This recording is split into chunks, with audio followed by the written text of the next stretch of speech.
Hey everybody, it's Rapid, and today we're going to be going over what I've ranked the Borderlands series as. And before we get into the video, make sure to check me out on Twitch at twitch.tv/RapidFactor, and make sure to check out the Discord in the description, where we have the greatest community on the planet that we are trying to grow, and as well these save files for all my builds.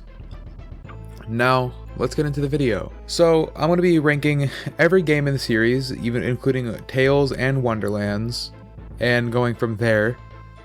And I'm going to be explaining why I rank them as they are. So, for Borderlands 1, I'm going to put Borderlands 1 at A tier. Now, this might sound very weird to a lot of people, but I say that because me and Borderlands 1 have a lot of nostalgia, and that's why I love that game. Plus, people don't give it the credit it deserves. It was a very good game for the time it came out at, and as well as it was always a game you can come back to farm craw or just mess around and go kill Bone Shredder, farm for hybrids, anything like that. Sure, the story wasn't the greatest because it was very all over the place, but it's Borderlands. The story shouldn't be the main factor for a Borderlands game, in my opinion. I feel like it should be the actual gameplay experience and the loot. Now for Tales, so I haven't played Tales, but I have also watched a lot of gameplay of it. I've watched full series and full recordings of it. I'm going to put Tales at a B tier. Now I say B because even though I haven't played it, it has unlocked a lot of lore for us and has led to us getting some of the greatest characters we can in the series, such as Reese for BL3. And I really appreciate that because, I mean, we all love Reese Strongfork. He's an amazing character, and he was a great addition to that full Borderlands series. Next, we're going to do Wonderlands. Now, this is where a lot of people are going to be very upset, probably. So, I'm going to put it in B tier. Now, why I say B tier is because it has very high potential. It just has to be executed.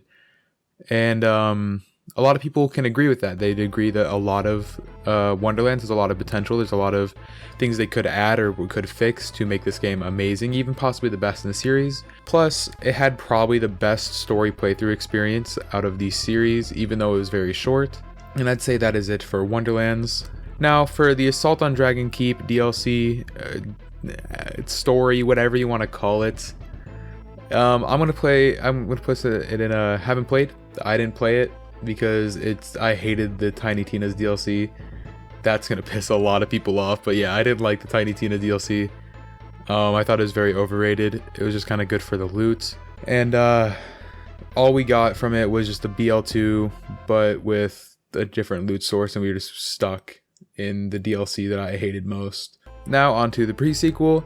Pre-sequel, I'm going to put in A tier. I love the pre-sequel with all my heart.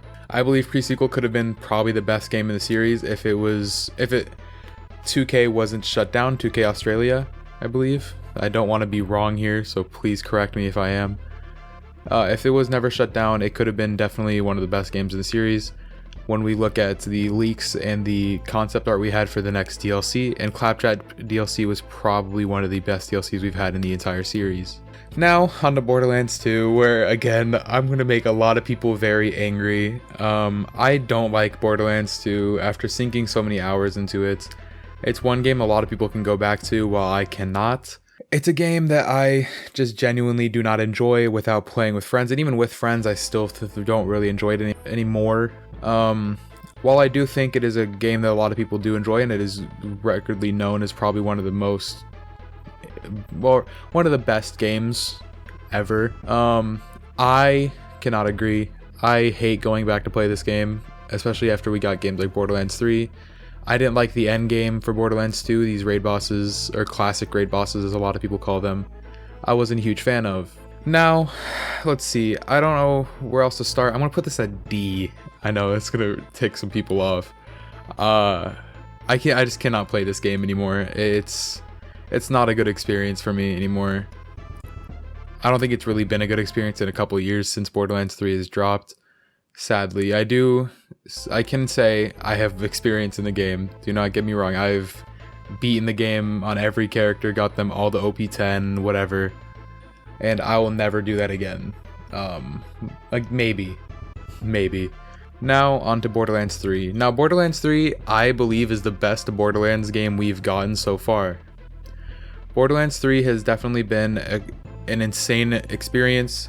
We got some of the most fun characters we've ever had in the series, as well as we've got introduced to action scale augments. We had a really good story, even though it was really poorly balanced. The story was more balanced towards the end game, so we had Legendaries drop every 3 seconds. But the end game in this game was amazing. Raids being introduced to the series, such as the Malawan takedown and Guardian takedown, both were amazing endgame content. And then we also got the Ava side missions as endgame. Those were really fun, and they are probably some of the best story content we've had in the series. And then we also got Hemovorous and Vermivorous back again at the end of the lifespan, which I do believe could have been better raid bosses. But overall, this game has brought me a lot of memories. I've not been a part of the Borderlands community for very long. I started in 2019, so right before Borderlands 3 dropped, about June that year. So I had to get used to everything really fast. But I definitely can say Borderlands 3 has been the best experience gaming-wise that I've had in a very long time. And I think that's it. So yeah, that is my ranking for the entire Borderlands series. I know it is a little wonky and a lot of people aren't going to like it very much, which I completely understand. Please tear me a new one in the comments. But thank you for watching. And if you have enjoyed, make sure to subscribe, as well as like the video, because it really does make me happy. It makes me want to make these videos for you guys.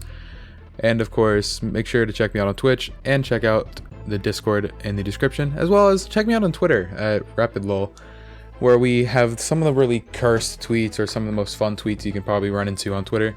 And I hope you have a good rest of your night, day, whatever. Not just because I said so, because you want to. And I'll see you guys all next time. Peace out.